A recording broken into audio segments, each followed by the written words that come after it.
কেউ যদি বলে আসরের যে নামাজটা পড়বেন এটাই আপনার জীবনের শেষ নামাজ, ওই নামাজ আপনি তাড়াহুড়া করবেন? কথা বলেন। আরে কাঁদতে কাঁদতে আপনি শেষ। এত সুন্দর অজু বানাবেন, এত সুন্দর আতর মেখে যায় নামাজ বিছিয়ে পাঞ্জাবিটা পরে আপনি নামাজে দাঁড়াবেন, রুকুতে কি সুন্দর রুকু করবেন, লম্বা সময় সেজদা করে চোখের পানি দিয়ে তো সেদিন আপনার যায় নামাজ আপনি ভিজিয়ে দিবেন, ঠিক কিনা? কেন এমনটা করবেন? কারণ আপনি জেনে গিয়েছেন এটাই আমার শেষ নামাজ, তাই না? তো প্রতিটা নামাজের সময় এই জিনিসটা ভাবলে সমস্যা কোথায়?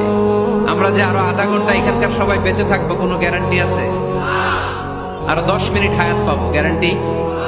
5 মিনিট, 2 মিনিট, শ্বাস যেটা নিলাম, ব্রেথ ইন করলাম, এটা ব্রেথ আউট করতে পারবো, কোনো গ্যারান্টি আছে? তো প্রতিটা সালাতের মুসল্লায় যখন দাঁড়াই এই চিন্তাটা আমাদের মাথায় আসে না কেন যে এটাই আমার শেষ নামাজ? সল্লু সালাতান মুআদ্দিন।